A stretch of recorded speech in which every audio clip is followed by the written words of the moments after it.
वो न तो कोई राजा था, न ही किसी संसद का हिस्सा, लेकिन बड़े बड़े अफसर उसका नाम सुनते ही कुर्सी पर सीधे बैठ जाते थे। उसका रुतबा ऐसा था कि कोई वीआईपी भी उससे मिलने से पहले जूते बाहर उतारता और सिर झुकाकर नमस्कार दिखे साहब कहता। कोई उसे भगवान नहीं मानता था, लेकिन उसका दरबार मंदिर से कम भी नहीं लगता था। न तो उसके पास कोई चुनावी सीट थी, न मंत्री पद, फिर भी एक इशारे में अस्पताल के दरवाजे खुल जाते थे, स्कूलों में एडमिशन फिक्स हो जाता था और मोहल्ले की लड़ाइयां उसके सामने खुद ब खुद सुलझ जाया करती थी। नाम था धर्मवीर आनंद दिघे। ठाणे की हर गली उसकी कहानी सुनाती है।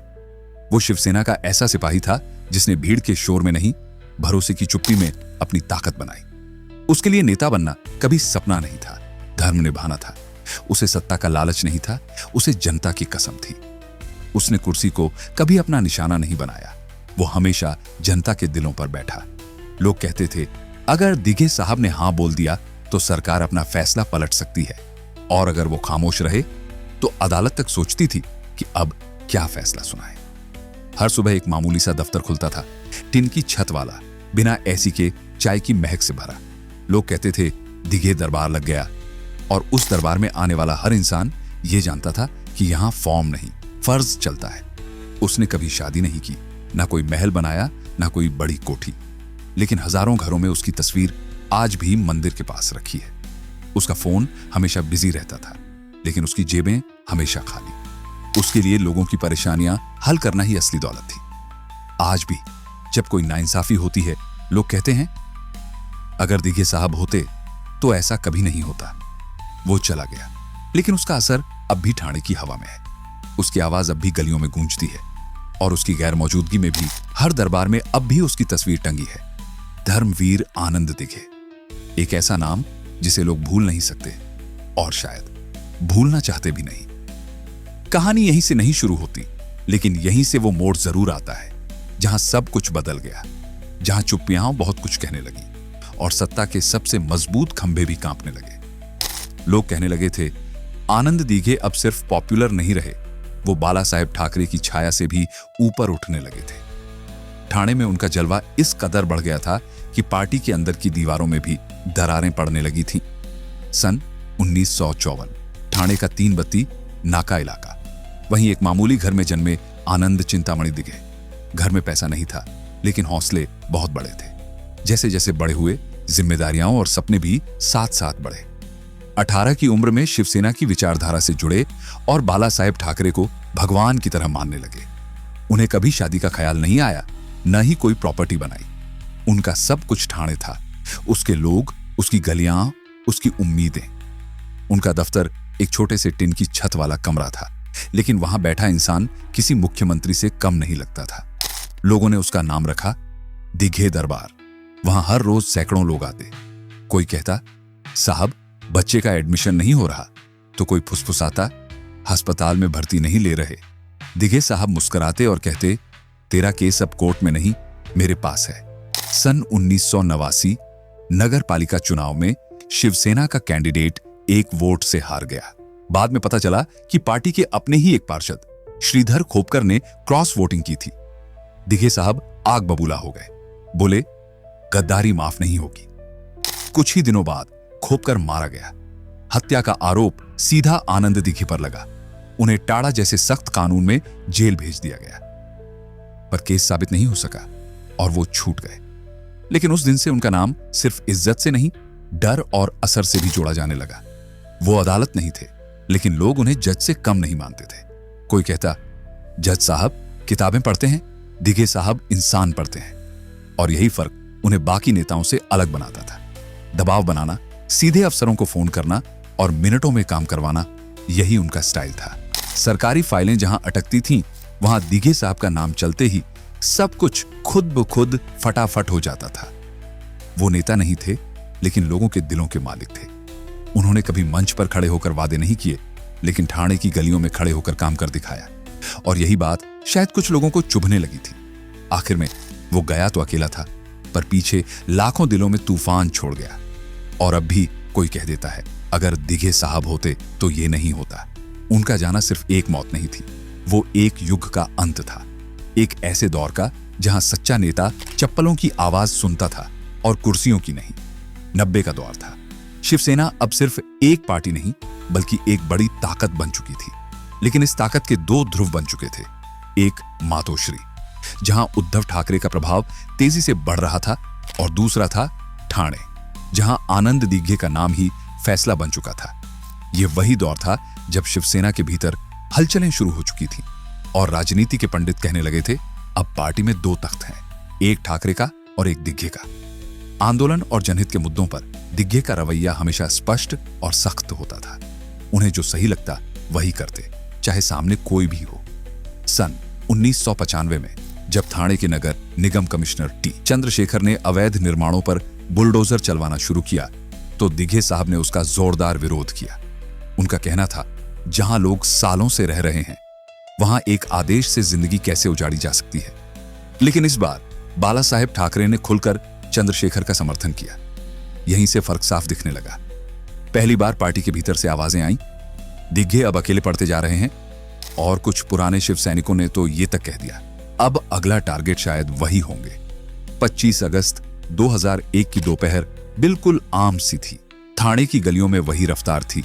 लोग अपने अपने कामों में मशगूल थे और दीघे साहब हमेशा की तरह अपने रोज के रूटीन में लगे थे। कार्यकर्ताओं से मिलना, जरूरतमंदों की मदद करना, लोगों की सुनवाई करना। कोई अंदाजा भी नहीं लगा सकता था कि कुछ घंटों में सब कुछ बदलने वाला है। वो एक सामाजिक कार्यक्रम से लौट रहे थे जहां उन्हें बतौर मुख्य अतिथि बुलाया गया था। उनके साथ कुछ भरोसेमंद साथी थे, लेकिन गाड़ी इस बार वो खुद नहीं चला रहे थे। एक लोकल ड्राइवर स्टीयरिंग पर था।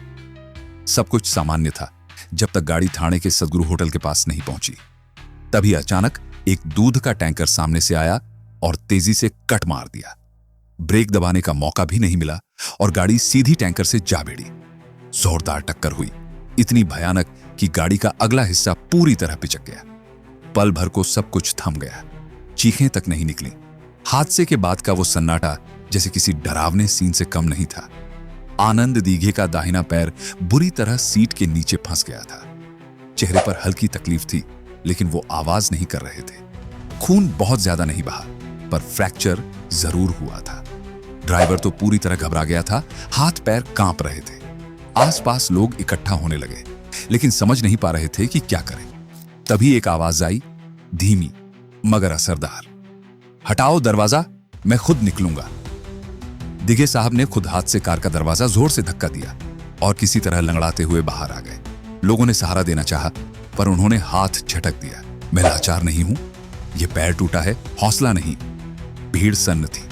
इस हालत में भी वो उसी रौब और गरिमा के साथ बोले जा रहे थे। फिर वो खुद एक दूसरी गाड़ी में बैठे और कहा, सीधा सिंघानिया अस्पताल चलो, डॉक्टर को बोलो ऑपरेशन की तैयारी करे। उस वक्त किसी को यकीन नहीं था कि ये चोट इतनी बड़ी कहानी को हमेशा के लिए अधूरा कर देगी। वो अस्पताल जरूर पहुंचे, लेकिन ठाणे की वो दोपहर अब इतिहास की सबसे बड़ी साजिश बन चुकी थी। अस्पताल का माहौल शांत था, जैसे किसी ने सबको भरोसा दिला दिया हो कि अब डरने की कोई बात नहीं है। डॉक्टरों ने एक्सरे किया और रिपोर्ट भी आ गई। पैर में फ्रैक्चर है। उन्होंने मुस्कुराते हुए कहा, बस कुछ दिन आराम की जरूरत है, कोई बड़ी बात नहीं है। इलाज शुरू हो चुका था। पेन किलर्स दिए गए, प्लास्टर चढ़ा और जो भी जरूरी प्राथमिक इलाज होता है वो सब किया गया। दीघे साहब भी उसी आत्मविश्वास में थे। बोले, तू फिक्र मत कर, बस 2-4 दिन की छुट्टी है, फिर वहीं से शुरू करेंगे जहां छोड़ा था। शिव सैनिकों ने राहत की सांस ली। सबको लगा कि बेशक हादसा बड़ा था, पर अब सब कंट्रोल में है। फिर आई वो रात, 26 अगस्त 2001। अचानक रात के किसी कोने से तीसरी मंजिल से एक खबर नीचे उतरी। एक नर्स दौड़ती हुई निकली और किसी ने फुसफुसाते हुए कहा, दीघे साहब नहीं रहे। शिव सैनिक हक्के बक्के रह गए। क्या? अभी तो ठीक थे, क्या हुआ? डॉक्टरों ने आधिकारिक बयान जारी किया। हार्ट अटैक आया था। Heart attack. एक फ्रैक्चर के इलाज के दौरान पूरा शहर सन्न रह गया। किसी को यकीन नहीं हुआ। जो सुबह तक मुस्कुराकर बात कर रहा था वो अब नहीं रहा। किसी ने धीमे से कहा, यह लापरवाही है, तो किसी और ने जोर से कहा, नहीं, यह मर्डर है। और फिर जैसे कोई लावा फूट पड़ा। गुस्से में जलते शिव सैनिकों ने सिंघानिया अस्पताल को घेर लिया। पत्थर चलने लगे, खिड़कियां टूटी, चीखें गूंजी, हमारे साहब को मारा गया है। और कुछ ही घंटों में अस्पताल धू धू कर जलने लगा। पुलिस वहीं थी, पर बस देख रही थी। ना कोई एक्शन, ना रोक टोक, ना आंसू पोंछने वाला, ना जवाब देने वाला। ठाणे कांप उठा।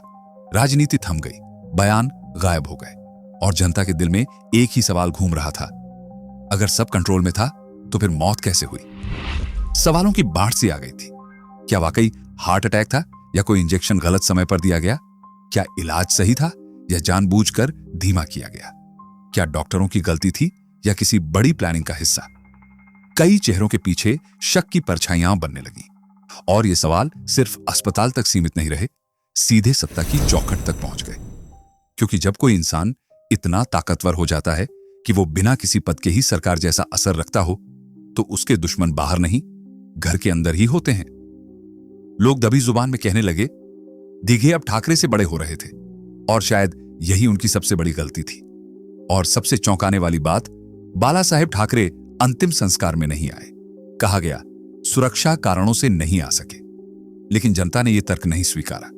किसी ने फुसफुसाकर कहा, जब लाखों लोग पहुंच सकते हैं तो बाला साहेब क्यों नहीं आए?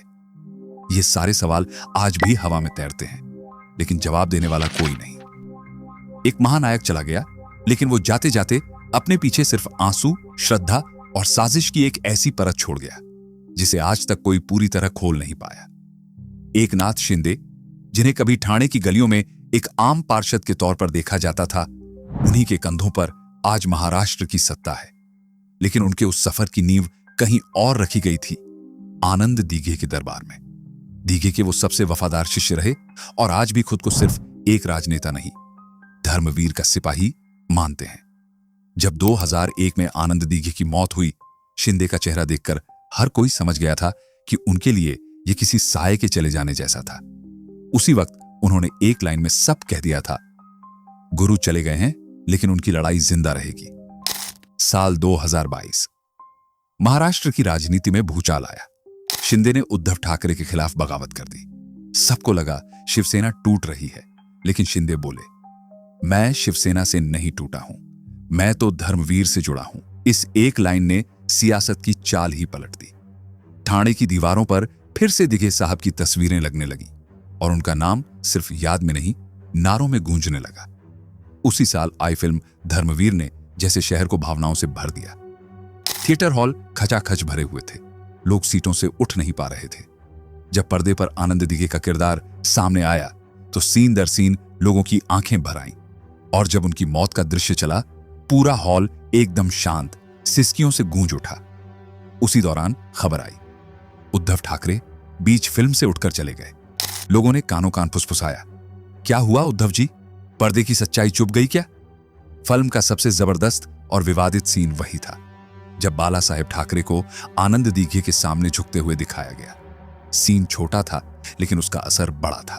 राजनीतिक गलियारों में इसकी चर्चा जोर पकड़ने लगी। उद्धव इस सीन से नाराज है, लेकिन ठाणे वालों के लिए यह कोई कल्पना नहीं थी, उनके लिए यह हकीकत थी। क्योंकि ठाणे में हमेशा यह कहा गया, ठाकरे सरकार चलाते हैं, लेकिन दिग्गे दिलों पर राज करते हैं।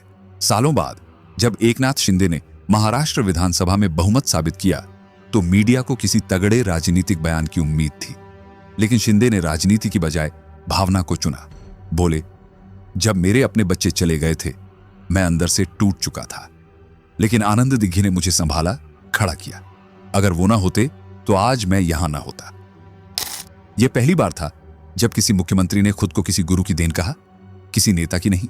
1984 में दीघे साहब ने आनंद आश्रम की नींव रखी थी। तब वो महज एक दफ्तर था, आज वो एक आस्था का केंद्र है। हर सुबह वहां लोग कतार में खड़े होते हैं, कोई केस लेकर, कोई निवेदन लेकर, और कोई बस तस्वीर के आगे हाथ जोड़ने के लिए। उस दीवार पर आज भी एक बड़ा चित्र टंगा है। आनंद दीघे मुस्कुरा रहे हैं, और उनके पीछे लहराता भगवा झंडा। उस चित्र में सिर्फ रंग नहीं, भरोसा बसता है।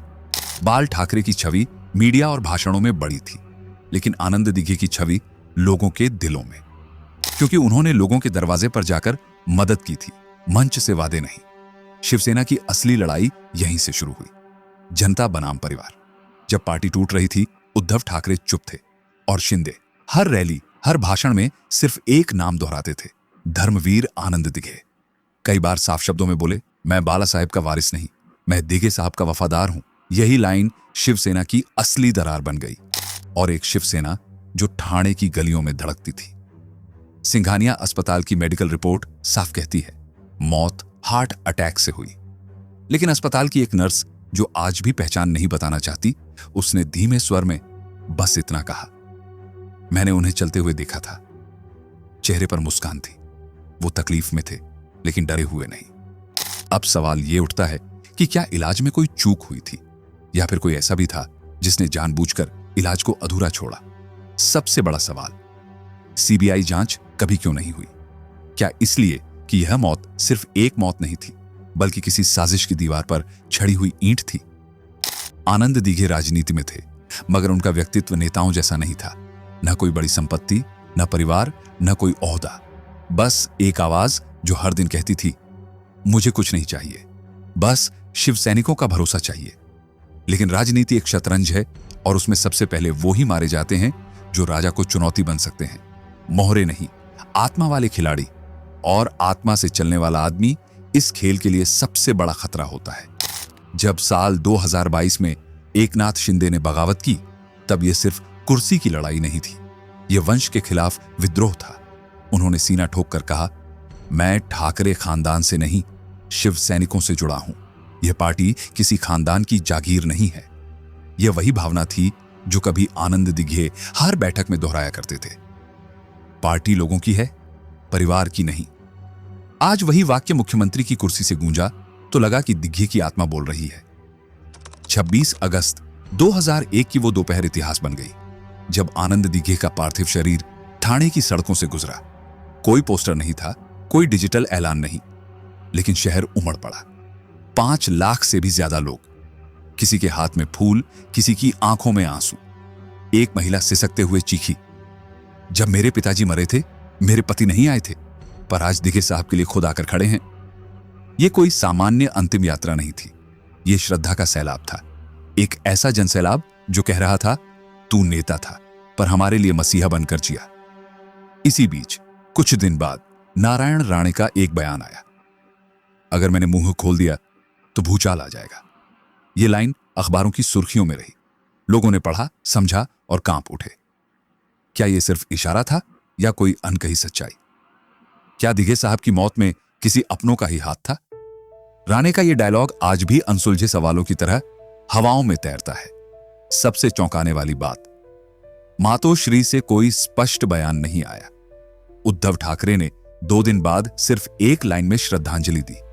दिघे की मौत के बाद जैसे पूरा ठाणे खाली हो गया। जहां कल तक हर गली में उनके नाम की गूंज थी, वहां अब सन्नाटा था।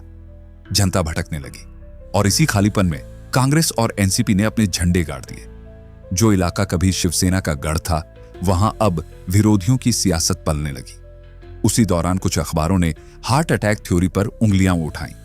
रिपोर्ट्स छपी, इलाज में देरी हुई थी, इंजेक्शन समय पर नहीं लगा, निगरानी नहीं थी। लेकिन फिर एक एक कर वो रिपोर्टें गायब होने लगी, और लोग समझ गए, या तो मीडिया पर दबाव था, या मीडिया ने खुद ही डर को ओढ़ लिया। क्योंकि जब सच्चाई दम तोड़ देती है, तो उसके शब्द अखबारों की तरह शव बनकर निकलते हैं। और फिर जनता उन्हें पढ़ती है, याद रखती है, और चुपचाप पूछती रहती है, क्यों मरा धर्मवीर? आज जब आनंद दिघे की मौत को पूरे 24 साल बीत चुके हैं, ठाणे की गलियों में अब भी उनकी मौजूदगी महसूस होती है। लेकिन इन सालों में जैसे वही साया किसी और शक्ल में फिर लौट आया है। दिशा सालियान केस ने एक बार फिर महाराष्ट्र की राजनीति में हलचल मचा दी, और एक नाम फिर से सुर्खियों में था, आदित्य ठाकरे। लोगों ने कहा, क्या ठाकरे परिवार के आसपास रहस्य हमेशा रहते हैं?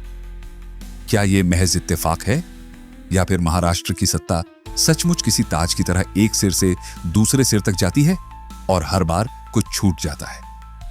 इधर सत्ता की गद्दी अब एकनाथ शिंदे के पास है, पर हर भाषण, हर मंच, हर सभा में जब वो माइक उठाते हैं तो पहला नाम लेते हैं धर्मवीर आनंद दिघे। उन्होंने न केवल सत्ता को संभाला है, बल्कि वो दरबार फिर से शुरू कर दिया है जहां दिघे कभी बैठा करते थे। जन सुनवाई, जन सेवा और जन विश्वास। लोग कहते हैं, दिघे गए नहीं, अब वो शिंदे में बस गए हैं। यह सिर्फ एक मुख्यमंत्री की कुर्सी नहीं है, यह श्रद्धा की पुनर्प्रतिष्ठा है, उस आस्था की जो कभी अस्पताल की तीसरी मंजिल से गिरकर टूटी थी। सीबीआई जांच की मांग आज भी अधूरी है। समर्थकों और स्थानीय नेताओं ने सालों तक इसकी मांग की, लेकिन हर बार फाइलें या तो गायब हो गईं या ठंडे बस्ते में चली गईं। अब जब शिंदे खुद सत्ता में है, सवाल एकदम सीधा है। क्या वो अपने गुरु की मौत का सच सामने लाएंगे, या फिर सत्ता में बैठते ही सवालों की धार कुंद हो जाती है? लोग आज भी कहते हैं शिवसेना में दो ही लोग ऐसे थे जिनसे बाला साहेब खुद भी सावधान रहते थे।